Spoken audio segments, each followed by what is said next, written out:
الحمدللہ وحدہ والصلاة والسلام علی من لا نبی بعدہ۔ وقت کی ضرورت ہے کہ مدارس کی حفاظت کے لیے انداز تعلیم بدل دے۔ اسکول کھولے، قوم مدرسے کا کرے۔ ویسے بھی ہماری قوم مدارس میں اپنے بچوں کو بھیجتی نہیں۔ ہم نے کم بچوں پر تکیہ کر لیا، باقی قوم کے بچوں کو یوں ہی چھوڑ دیا۔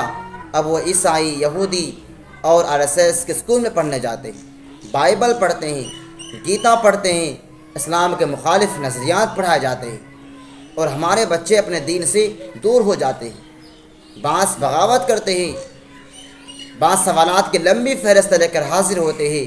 اسلام میں یہ کمی ہے، وہ کمی ہے، لاکھ تقریریں ہو، میلاد و جلسے ہو، سب بے سود۔ ہماری قوم کی اکثریت کو وضو بنانے تک نہیں آتا۔ زوال کی انتہا یہ ہے۔ روز اول ہم نے یہ فکر کی ہوتی تو شاید دین دیکھنے کو نہ ملتا۔ اب وقت کی ضرورت ہے کہ ہم مدارس کے ساتھ پبلک اسکول کھولیں، اصلی تعلیم کے ساتھ دینی تعلیم بھی دے۔ جو بچے غیروں کے یہاں جا کر فیس دیتے ہیں اور یہود و ہنود کے مشن کو پورا کر رہے ہیں، اگر ہم نے وقت رہتے اپنی قوم کو بچانے کی کوشش نہیں کی تو شاید ہم مدارس سے فارغ ایک امام مسجد میں تنہا ہو، پیچھے کوئی مقتدی نہ رہے، کیونکہ ہم نے 1% سے کم کی فکر کی ہے اور 99% سے غافل ہے، جس کا اثر دیکھنے کو مل رہا ہے۔ مسجد ویران ہے، دین سے مسلم قوم بیزار ہے، اور اب مدارس کو بند کرنے کی تیاری۔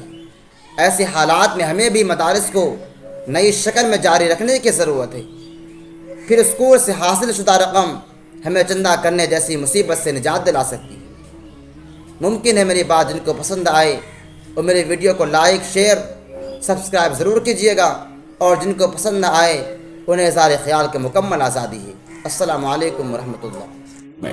شیئر اینڈ سبسکرائب، حق بات کی دعوت۔